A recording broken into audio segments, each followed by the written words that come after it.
મનોવિજ્ઞાનમાં જ્યારે કોઈ એક જ વ્યક્તિના જીવનના તમામ પાસાઓનો ગહન અને ઊંડાણપૂર્વક અભ્યાસ કરવાનો હોય ત્યારે વ્યક્તિ ઇતિહાસ પદ્ધતિ કેસ સ્ટડી મેથડનો ઉપયોગ થાય છે.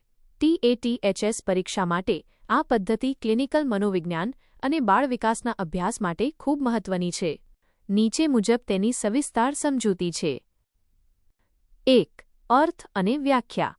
વ્યક્તિ ઇતિહાસ એટલે કોઈ એક વ્યક્તિના જીવનનો સંપૂર્ણ અને ઝીણવટભર્યો અભ્યાસ. આ પદ્ધતિમાં વ્યક્તિના ભૂતકાળથી લઈને વર્તમાન સુધીની તમામ મહત્વની ઘટનાઓનું વિશ્લેષણ કરવામાં આવે છે. તેનો મુખ્ય હેતુ વ્યક્તિના અસાધારણ વર્તન પાછળના મૂળ કારણો શોધવાનો હોય છે. 2. પ્રણેતા સિગમન્ડ ફ્રોઇડ. મનોવિશ્લેષણવાદના પિતા સિગમન્ડ ફ્રોઇડે આ પદ્ધતિને લોકપ્રિય બનાવી હતી. તેમણે માનસિક રોગના દર્દીઓની સારવાર દરમિયાન તેમના બાળપણના અનુભવો, સ્વપ્નો અને દમિત ઇચ્છાઓ જાણવા માટે આ પદ્ધતિનો વ્યાપક ઉપયોગ કર્યો હતો. 3. અભ્યાસ માટેની માહિતીના સ્ત્રોત. વ્યક્તિ ઇતિહાસ તૈયાર કરવા માટે સંશોધક નીચેની વિગતો એકઠી કરે છે. 1. કૌટુંબિક પૃષ્ઠભૂમિ, માતા-પિતા સાથેના સંબંધો, ઘરનું વાતાવરણ. 2. શારીરિક અને માનસિક ઇતિહાસ, અગાઉની બીમારીઓ, માનસિક આઘાતો. 3. શૈક્ષણિક અને સામાજિક વિગતો, શાળાનું પ્રદર્શન, મિત્રો સાથેનું વર્તન. 4. મુલાકાત અને પ્રશ્નાવલી, વ્યક્તિ પોતે અને તેના સંબંધીઓ સાથેની વાતચીત. 4. પદ્ધતિના ગુણો, એડવાન્ટેજીસ.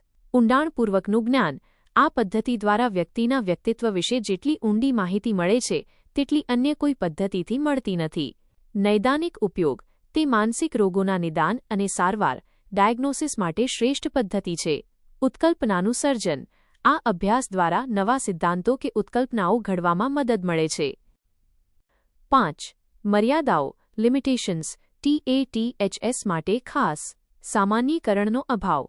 એક વ્યક્તિના અભ્યાસ પરથી મળેલા તારણો આખી દુનિયા કે બધા લોકો પર લાગુ પાડી શકાતા નથી.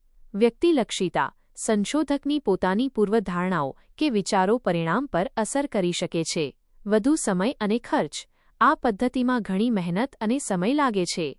ભૂતકાળની વિગતોની અચોકસાઈ. વ્યક્તિ ઘણીવાર ભૂતકાળની ઘટનાઓ ખોટી યાદ કરે અથવા છુપાવે તેવું બની શકે છે. TATHS પરીક્ષા માટે શૈક્ષણિક વિનિયોગ. શિક્ષક તરીકે આ પદ્ધતિ વર્ગખંડમાં કેવી રીતે ઉપયોગી છે? સમસ્યારૂપ બાળકોનો અભ્યાસ. જો કોઈ બાળક સતત ચોરી કરતું હોય કે આક્રમક હોય તો તેનો વ્યક્તિ ઇતિહાસ જાણીને તેના વર્તનનું કારણ શોધી શકાય છે. વિશિષ્ટ જરૂરિયાતવાળા બાળકો. દિવ્યાંગ કે અતિ પ્રતિભાશાળી બાળકોના વિકાસ માટે આ પદ્ધતિ શ્રેષ્ઠ છે. વૈયક્તિક માર્ગદર્શન. વિદ્યાર્થીને તેની ક્ષમતા મુજબ કારકિર્દી પસંદ કરવામાં મદદ મળે છે. 7. TATHS કી પોઇન્ટ્સ, તારણો. મુદ્દો. વિગત. મુખ્ય હેતુ. વ્યક્તિનું ગહન નિદાન, ડીપ ડાયગ્નોસિસ. અભ્યાસની સંખ્યા N=1. માત્ર એક જ એકમ પર અભ્યાસ. મુખ્ય ક્ષેત્ર. ચિકિત્સા મનોવિજ્ઞાન, ક્લિનિકલ સાયકોલોજી. પદ્ધતિનો પ્રકાર. વર્ણનાત્મક અને ગુણાત્મક. પરીક્ષામાં પૂછાઈ શકે તેવો પ્રશ્ન.